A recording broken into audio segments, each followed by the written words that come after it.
Ann Fumarolo, who is the director at Shreveport. No, she's the president and CEO. The president and chief executive officer, where the buck stops. Mm-hmm. Oh, wait.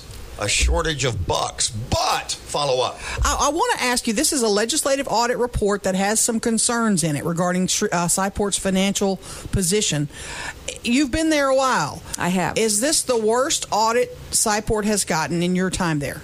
It is the worst audit I've received as a nonprofit director for 30 years, to be really honest. I've never really had anything back here that has comments on it, so it really is kind of an aberration. But did it surprise you? There's a couple of things that did surprise me. What's that?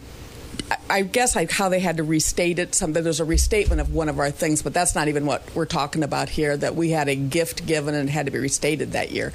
That surprised me, but did I think this would be in it? Yes. You need the local community to help you. I kind of compare it to Delhi Casino when they were struggling because of all the construction, and this town came out in force to eat lunch at Delhi Casino. Shreveport needs that right now. What's the best way? Somebody who loves Shreveport wants to keep it here. What's the best way to help? Well, the best way we would love for you to get a membership, and that gives you something fun to do. So it's a win-win. You can come on down and get a membership. If you can't do that, and we have ways that you can pay a membership every month instead of just one lump sum. You obviously can come visit, and if you'd love to make just a donation, all of those things really, really, really will help Shreveport. With the new aquarium opening soon, what are your thoughts, the Shreveport board's thought on that? And I asked Michael Corbin this a couple of days ago. Are they competitors? Are you fighting for the same dollar, or how's it going to work? Well, there's two different ways. The aquarium's a for-profit, and so we're a not-for-profit. So a lot of the dollars that we're fighting for, big, like the stuff that I don't earn, we aren't fighting for those. No, we are really great supporters of each other. In fact, John Whitehead and I have a meeting next week. We'll be doing dual ticketing. We're looking at ways that we can work together. Maybe there's a way we can have some of the same employees. Pardon me, it sounds like John White stole your idea. Mm-hmm. It sounds like it. You know that was my idea. Her idea was, tell him, she came up with this the other day. A dual ticket. Oh, yeah, we're going to have dual tickets. We're hoping to figure out dual memberships, because the things that always get in the way on some of these things is that they're for-profit, we're not for-profit. So we're having to work through a lot of those things. But there's no reason, like in slow season, maybe we can't use some of the same employees. So our employees don't get their hours always cut, like we have nobody there in September, so I need nobody to work. But you want to keep those people, and you can't keep people if they don't have hours. I mean, they have to go find another job. So there's lots of opportunities, and we want the kids in this community to have the best. Sure. Shreveport was voted the 8th best science center in the nation 8 years ago. And unless we're supported, this region isn't going to have one of the best. Pardon me. So what happened? Well, just money doesn't change that you're the best. What they're voting on is programs, how we interact with the community, and the things that we do. But the lack of monies certainly has to affect the programs that you're able to deliver. It just has been we believe a lot of it's been the economy. A lot of it, if you come to a science center or anything else, everybody wants something new. That's why we did POP. They'll say, oh, well, nothing's new at Shreveport. And we really are kind of at the piece that people, if you go, oh, are we going to go, which we want you to go to the Revel this weekend? Oh, we can always go to Shreveport. So if a new event comes in town, in your head you go, well, Shreveport's always open.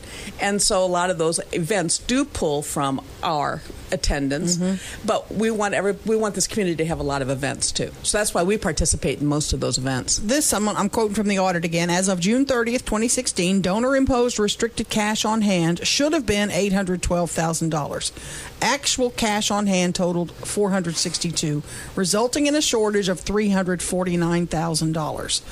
This looks like a loss of $349,000. Again, tell me where this comes from. All right. What that's saying is that I told you we were only down 1%. What that's telling us is that some of the monies we had should have been used for something else. And how that happened was, again, we go back to this construction project. At one point, we believed, our CPA and all of us believed, that we'd be able to do the audit using a percent of construction done on the monies that we'd received. When we did the audit, they did it strictly off of invoices, so they did a different auditing method than what we thought, and that caused the fluctuation. And that is something very serious to me. I've never had that happen in my life, and it will be rectified this year. There was also a caller who called us and said the last time they were at SciPort, 19 of the 40-some-odd exhibits were broken. You've got to address that, because that's a lot of what people think. They think, oh, it's all the same old exhibits, and a lot of times they're broken. Right, and that's one of the reasons we have POP, is that there's not the same old exhibits. We also have a fund that all of our exhibits are being updated, or at least we're working on updating every exhibit. And I have to tell you that all of our exhibits aren't broken, but I can also tell you I am very ADD. So if you have an ADD bone in your body and you walk up to an exhibit and it doesn't work the way you think it should work, you think it's broken. And exhibit designers sometimes aren't that intuitive. They don't do it so it's intuitive. So what we really encourage you to do is, if you think the exhibit's broken, find a staff person, number one, because we want to know that it's broken.